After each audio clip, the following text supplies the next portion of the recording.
Hey everyone, welcome back to the channel. So here's another deck profile for you guys today. This time I'm kicking off October with Yubel.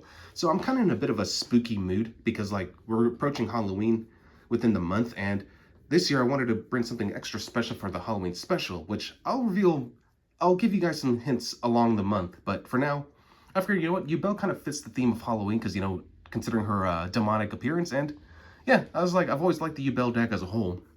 Especially because there's different ways you can actually go around playing this. I know the most popular build is the Fiendsmith build, which unfortunately I don't have Fiendsmiths. They're just too expensive. So I'm going back to the more original build of Yubel, the one that I came up with a while back. But I made some adjustments to kind of best play against the current meta, since Yubel is considered one of the best decks. So anyway, the main deck is 40 cards, starting off with 3 copies of Spirit Yubel. This card's pretty crazy. So like all the other Yubel monsters, they can't be destroyed in battle, and you take no damage in battle involving this card. When this card is special summoned, you can, or normal, or, well yeah, just special summon, I'm sorry.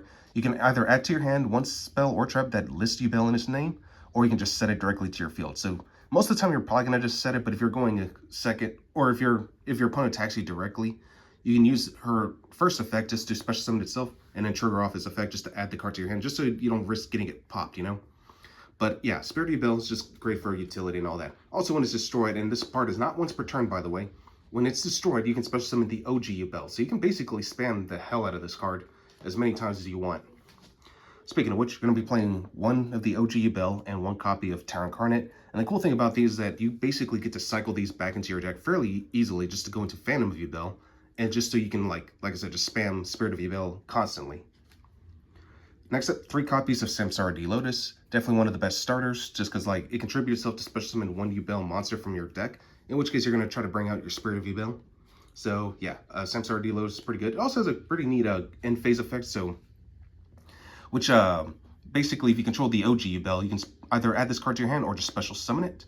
And yeah, it's pretty good. So it also has a great quick effect disruption effect. So during your opponent's turn, when a monster effect is activated while you control a Yubel monster, quick effect, tribute this card, the effect becomes destroy 1 Yubel monster on the field. So just a good way just to, cancel out effects, Next up, 3 copies of Gruesome Gravestormer. I was on 2 of this, but, we did lose 2 copies of Opening the Spirit Gate, so I figured, let's go and just max this out, and honestly, I like having it maxed out.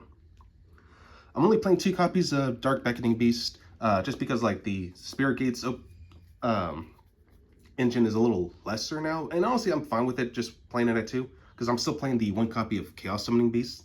So if I just need that additional target still, Dark Beckoning Beast can just search this card out too, so that's one of the neat things about it.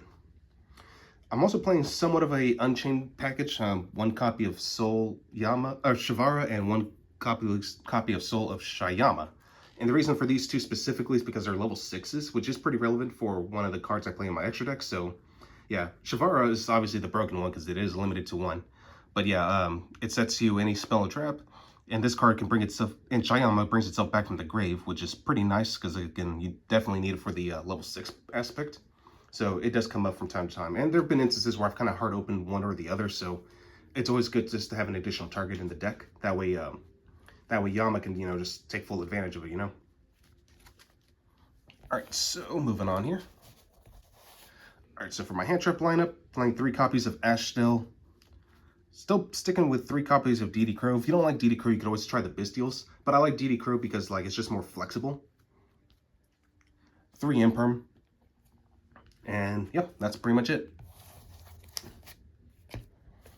Alright, so now for my spell lineup, playing 3 copies of Nightmare Throne as well as a Terraforming. Nightmare Throne just helps you access to any gets you access to any fiend monster with 0 attack and defense. So this can even search out your Dark Beckoning Beast if you want. And it also gives you the option if you want to pop that card. But again, it really depends on what your hand looks like. If you're just going to go for a Yubel, just pop the Yubel and so forth. 2 Nightmare Pain. I know some people have considered maxing these out. I've seen this usually at 2 or 3. Some even play this at 1. But I always like to have that. I think 2 is just perfectly fine because I think 3 is just a little too much.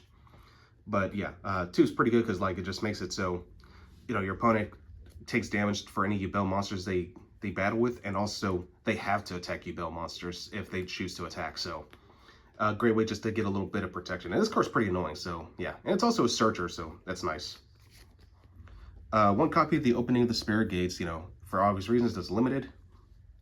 One Mature Chronicle. I decided to give this card a try. Yeah, I'm not playing Super Poly, just letting you guys know. But I like it because it can either cycle back one of your banished Yubel cards, or if you have like, or you can just like destroy one card on the field. So it's just good for removal. So like I said, it's just something I'm dabbling with, and if I don't end up liking it, I can always cut it for something else. 2 copies of Triple T and 1 Called by the Grave. I'm also on 1 for 1 because we do have several level 1 monsters. And then for my trap lineup, 1 Escape, 1 Eternal Favorite, and last but not least, as a new addition, I'm playing the Angel Statue Azurune. And it's just kind of a spoiler, I am on Still Hat Rabbit. So yeah, this card's pretty nice because it can negate summons, and it's just an additional body too, so that's pretty nice. Now, of course, it is the 1 brick of your whole deck, so you just gotta bear that in mind. All right, so now for the extra deck. So same thing as before, I'm playing 2 copies of Phantom. I know you can definitely play this at 3 if you prefer, but I think 2 is just fine because I am on the their Yubel Fusion monster. So yeah, and plus extra deck space is kind of tight enough as it is. Playing 2 copies of the Unchained Soul Lord of Yama.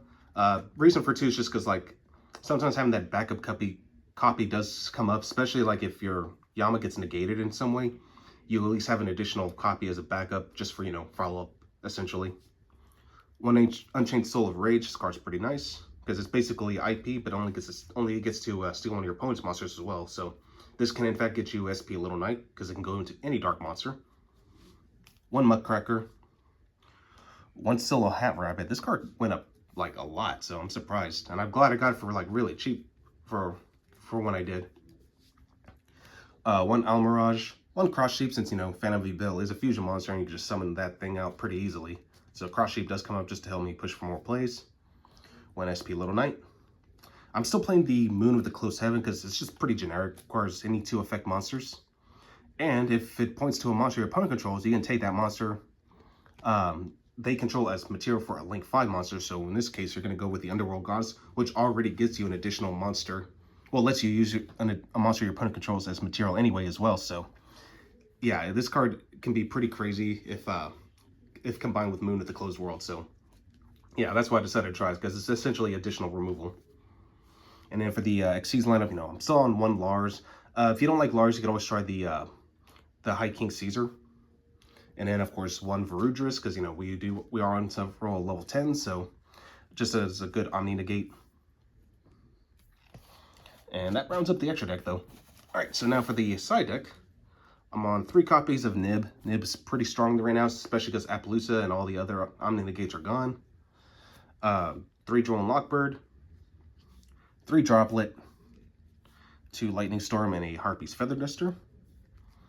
And last but not least, 3 copies of Evenly Matched. Just great board breakers, you know. Well, that's all I got for you guys today. Hope you guys enjoyed this, and I will catch you guys again next time.